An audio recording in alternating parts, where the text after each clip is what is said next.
अस्सलाम वालेकुम स्टूडेंट। आज हम पढ़ने जाएंगे Newton second law of motion.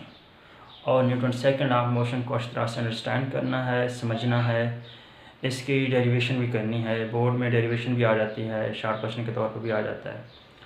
अच्छा स्टूडेंट, आपने देखा होगा डेली लाइफ में, रोज़मर्रा ज़िंदगी में, आप जब भी किसी ऑब्जेक्ट के ऊपर फोर्स अप्लाई करते हैं तो उस फोर्स की वजह से वो बॉडी थोड़ा सा डिस्टेंस कवर करता है। फोर्स अप्लाई करने की वजह से बॉडी क्या कर रहा है, थोड़ा सा डिस्टेंस कवर कर रहा है। कुछ टाइम के लिहाज से अगर उसको देखेंगे तो हम कहेंगे rate of change of distance is car speed. या थोड़ा सा अगर शॉर्टेस्ट डिस्टेंस कवर होगा तो उसको डिस्प्लेसमेंट कहा जाएगा, rate of change of displacement is car velocity. अब अगर उसके अंदर वेलोसिटी पैदा हुई है तो हम कह सकते हैं कि उसके अंदर एक्सेलरेशन भी पैदा हो सकता है, क्योंकि rate of change of velocity is called acceleration. So जब भी आप अप्लाई करेंगे नेट फोर्स किसी भी बॉडी के ऊपर तो उसकी वजह से वो बॉडी थोड़ा सा डिस्टेंस कवर करेगा और उसके अंदर एक्सेलरेशन प्रोड्यूस हो जाता है। अब ये एक्सेलरेशन उसके अंदर कितना प्रोड्यूस होगा, ज़्यादा होगा, कम होगा या कितना होगा, उसकी मैग्नीट्यूड क्या होगी या उसकी डायरेक्शन किधर होगी, ये बातें अंडरस्टैंड करने के लिए हम वाइट बोर्ड की तरफ बढ़ते हैं स्टूडेंट। एक है मास 5 kg और दूसरा मास बनाया गया है वो है 10 kg। अब जब आप इसके ऊपर फोर्स अप्लाई करेंगे तो फोर्स जब अप्लाई करेंगे, नेट फोर्स अप्लाई करेंगे, नेट फोर्स, तो इस नेट फोर्स की वजह से ये बॉडी मूव तो करेगा। क्या करेगा? मूव करेगा, आगे की तरफ जाएगा। तो हम कह सकते हैं कि बॉडी मूव कर रहा है। अच्छा जी, अब बॉडी मूव करेगा, इसकी डायरेक्शन किधर होनी चाहिए? क्या चीज़? डायरेक्शन किधर होनी चाहिए, उसको समझते हैं। अगर नेट फोर्स अप्लाई की जा रही है इस डायरेक्शन में टुवर्ड्स नॉर्थ, अगर नेट फोर्स अप्लाई की जा रही है नॉर्थ की तरफ, तो उस फोर्स की वजह से बॉडी आगे की तरफ मूव करेगा, यानी कि नॉर्थ वर्ल्ड की तरफ मूव करेगा। तो बॉडी की डायरेक्शन क्या होगी? North world. उसके अंदर जो एक्सेलरेशन पैदा होगा उसकी डायरेक्शन भी टुवर्ड्स नॉर्थ होगी। तो हम कह सकते हैं कि इस केस में जो नेट फोर्स अप्लाई की थी वो भी नॉर्थ की तरफ थी। जो एक्सेलरेशन इसमें पैदा हुआ है उसकी डायरेक्शन भी नॉर्थ की तरफ होगी। एक बात ये क्लियर हो गई है कि जिस डायरेक्शन में नेट फोर्स की डायरेक्शन होगी उसी डायरेक्शन में एक्सेलरेशन की डायरेक्शन होगी। अब एक्सेलरेशन कितना होगा, ज़्यादा होगा, थोड़ा होगा, किसके ऊपर डिपेंड करता है, उसको समझते हैं। अगर इसी एग्जाम्पल को हम दोबारा कंसिडर करें कि ये एक स्मॉल मास है, इसके ऊपर जब हम फोर्स लगाएंगे, अगर ज़्यादा फोर्स लगाएंगे तो ये आगे की तरफ ज़्यादा मूव करेगा, यानी कि तेज़ी के साथ मूव करेगा, तो इसकी वेलोसिटी ज़्यादा होगी। तो वेलोसिटी ज़्यादा होने का मतलब है rate of change of velocity ज़्यादा हो रही है, तो दरअसल एक्सेलरेशन की वैल्यू ज़्यादा हो रही है। तो हम कह सकते हैं कि एक्सेलरेशन की मैग्नीट्यूड ज़्यादा होगी अगर उसके ऊपर हम फोर्स ज़्यादा अप्लाई करेंगे। एक्सेलरेशन की मैग्नीट्यूड ज़्यादा होगी अगर उसके ऊपर फोर्स ज़्यादा अप्लाई की जाएगी। तो हम यहाँ पर ये भी लिख सकते हैं कि फोर्स अगर ज़्यादा होगी, फोर्स अगर क्या होगी, मोर होगी, ज़्यादा होगी, तो उसके अंदर जो एक्सेलरेशन पैदा होगा वो भी क्या होगा, वो भी ज़्यादा होगा। अब वही फोर्स जो स्मॉल मास के ऊपर हमने अप्लाई की थी, वही फोर्स आप यहाँ पर अप्लाई करें। थोड़ा सा मास ज़्यादा है, 10 kg है। अब क्या होगा, मास तो ज़्यादा है, अब बॉडी के ऊपर हम वही फोर्स लगाएंगे जो ऊपर हमने लगाई थी, तो ये बॉडी कम आगे ट्रैवल करेगा, कम आगे मूव करेगा, तो इसका डिस्टेंस कम होगा। डिस्टेंस कम होने का मतलब है कि इसकी वेलोसिटी थोड़ी होगी, वेलोसिटी थोड़ी होने का मतलब है इसका एक्सेलरेशन भी क्या होगा, कम होगा। तो इसमें हम कह सकते हैं कि when mass is more, when mass is more. जब मास ज़्यादा होता है स्टूडेंट तो उस वक्त एक्सेलरेशन की वैल्यूज़ क्या होती है, एक्सेलरेशन की वैल्यूज़ कम होती है, एक्सेलरेशन की वैल्यूज़ लेस होती है। इससे हम ये नतीजा अक्स कर सकते हैं इस वाली बात से कि फोर्स का रिलेशन या एक्सेलरेशन का जो रिलेशन फोर्स के साथ बन रहा है वो उधर से डायरेक्टली बन रहा है। जितनी ज़्यादा फोर्स होगी उतना ज़्यादा एक्सेलरेशन होगा। इस डायरेक्शन में अगर मास को हम इंक्रीज कर देते हैं तो फोर्स अप्लाई करेंगे वही जो ऊपर हम अप्लाई कर चुके हैं, तो मास ज़्यादा होने की वजह से वो एक्सेलरेशन कम होगा उसका। तो हम यहाँ पर लिख सकते हैं एक्सेलरेशन वो क्या होगा, उसके इन्वर्स प्रोपोर्शनलिटी में होगा। तो ये तो क्लास आपने देखी है कि ये डायग्राम से आपने एग्जांपल समझ लिया। अब हम चलते हैं इसको डिफाइन करते हैं। Definition: when a net force acts on a body, it produces acceleration in the body in the direction of net force. When net force applied on a body, it produces acceleration.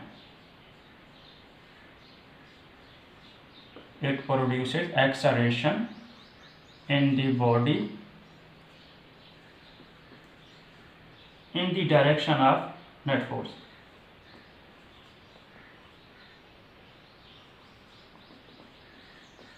In the direction of net force. अब acceleration कितना होगा वो बताना है। The magnitude of this acceleration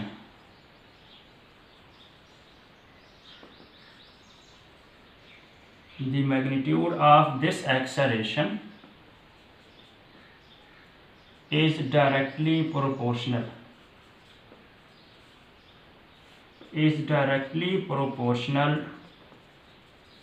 to net force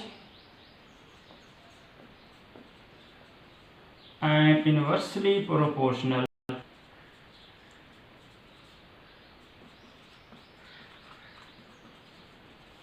to mass of body.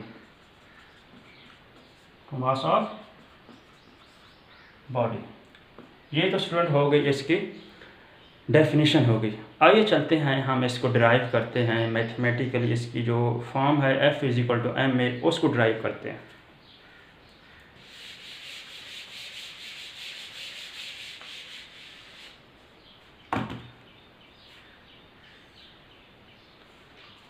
यहाँ से देखें when a net force applied on a body it produces acceleration in the direction of a net force। उसके बाद लिखा हुआ है the magnitude of this acceleration is directly proportional to net force, यानी कि एक्सेलरेशन उस बॉडी के अंदर जो पैदा हुआ है वो फोर्स के क्या है, डायरेक्टली प्रोपोर्शनल है। अच्छा स्टूडेंट इसको इक्वेशन 1 का नाम दे दें, दिस इक्वेशन 1। अब इसके बाद एक और इक्वेशन हम लिखते हैं कि and inversely proportional to the mass of body.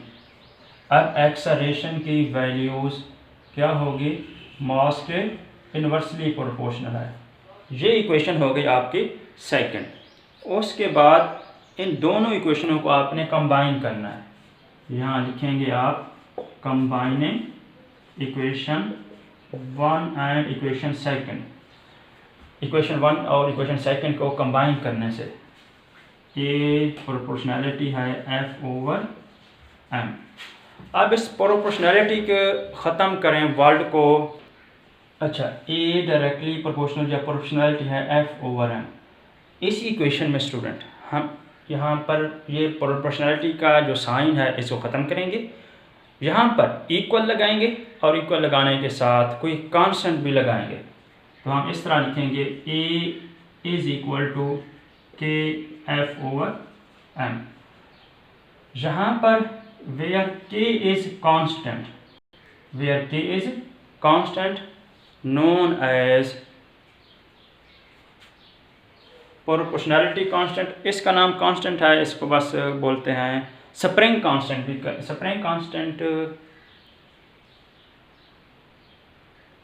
Spring constant तो मैट्रिक में है यही कि यहाँ पर सिंपल हम लिख लेंगे वेयर K इज कांस्टेंट। यहाँ पर K क्या है, एक कांस्टेंट है। अच्छा, जो ऐसे यूनिट है उसमें वैल्यूज़ कैलकुलेट की गई है इस के की, और उस एस आई यूनिट में जो के की वैल्यूज़ आ रही है वो है स्टूडेंट 1। इन ऐसे यूनिट्स द वैल्यूज ऑफ के कम्स आउट 1। अब यही 1 आप इस इक्वेशन में पुट करें तो इक्वेशन आपको कुछ इस तरह से मिलेगी कि ए इस के की जगह पर पुट करना है 1 एफ ओवर एन। ये इधर आके क्या हो जाएगा, मल्टीप्लाई हो जाएगा। तो हम लिखेंगे F is equal to m a. ये है mathematical form of Newton second law of motion. इसके बाद हम देखते हैं कि आगे कैसे इसको प्रोसीड करना है। अच्छा, अब लेफ्ट साइड पर है एफ। हम जानते हैं कि एफ का जो एस यूनिट है यानी कि फोर्स का जो यूनिट है वो है न्यूटन। अब राइट साइड पर मास है, मास का यूनिट क्या होता है, किलोग्राम। ये 1 साथ लिख लें, कोई बात नहीं, कोई फर्क नहीं पड़ता। मल्टीप्लाई एक्सेलरेशन का यूनिट क्या होता है, मीटर पर सेकंड स्क्वायर, 1 लगा लें। अब इसी इक्वेशन से हम लोग 1 न्यूटन को डिफाइन कर सकते हैं। क्या चीज़, डिफाइन 1 न्यूटन। 1 न्यूटन को डिफाइन करें, डिफाइन 1 न्यूटन। ये अक्सर शॉर्ट क्वेश्चन बोर्ड में आता है। तो आप लिखेंगे 1 Newton is a force that produces acceleration of 1 meter per second square in the body of mass 1 kilogram। लिखेंगे 1 Newton is a force, 1 Newton is a force that produces acceleration of 1 meter per second square in the body of mass 1 kilogram। 1 kilogram. ये आपकी definition हो गई student. यहाँ तक ये topic ख़त्म हो रहा है। इसको हम नेक्स्ट फिर थोड़ा सा रिकॉल कर लेते हैं, रिवाइज कर लेते हैं। मैं आपको रिपीट करा देता हूँ। सबसे पहले तो स्टूडेंट इसकी जो डेफिनेशन है वो अंडरस्टैंड करें। डेफिनेशन में इसमें लिखा हुआ है कि when a net force acts on a body it produces acceleration in the body in the direction of a net force. The magnitude of this acceleration is directly proportional to the net force and inversely proportional to the mass of a body. First equation को हमने लिखा है a directly proportional है force के, फिर ए inversely proportional है 1 over N के। इन दोनों इक्वेशन को क्या करा दिया स्टूडेंट, कंबाइन करा दिया। कंबाइन करने के बाद फिर आपके सामने जो इक्वेशन आ रही है ए प्रोपोर्शनल है एफ और एम, इस प्रोपोर्शनलिटी को ख़त्म करना है। तो यहाँ पर इक्वल लगाएंगे, कोई कांस्टेंट भी लगाएंगे। यहाँ पर के कांस्टेंट लगा रहे हैं तो where k is known as constant and F over m वैसे लिख दिया हमने यहाँ से यहाँ। ऐसे यूनिट में के की वैल्यूज 1 आती है, इसको कैलकुलेट किया गया है बड़ी क्लास में। तो यहाँ पर 1 लिखेंगे, a is equal to f over m, और इसको इधर मल्टीप्लाई करा देंगे। यहाँ पर अगर आपसे पूछ रहे, अक्सर पूछा जाता है डिफाइन 1 न्यूटन, तो क्या है 1 Newton is a force that produces acceleration of 1 metre per second square in the body of mass 1 kg। आखिर में इस पूरे टॉपिक में बोर्ड के हवाले से किस तरह क्वेश्चन पूछा जा सकता है स्टूडेंट। एक तो क्वेश्चन पूछा जा सकता है define Newton second law of motion, उसके बाद डिफाइन 1 न्यूटन, बहुत इंपॉर्टेंट है डिफाइन 1 न्यूटन। उसके बाद आपसे कहा जा सकता है prove that F is equal to m a, ये भी शॉर्ट क्वेश्चन है, आ चुका है कई दफ़ा। उसके बाद एक लॉन्ग क्वेश्चन भी है, define and derive f is equal to ma। This is long question. I hope कि आपको आपका लेक्चर अच्छी तरह से अंडरस्टैंड हो गया होगा। इंशाल्लाह फिर हम कल देखेंगे और Newton third law of motion को अच्छी तरह से अंडरस्टैंड करेंगे, उसके डेली लाइफ में यूजेस भी देखेंगे। अल्लाह हाफिज़।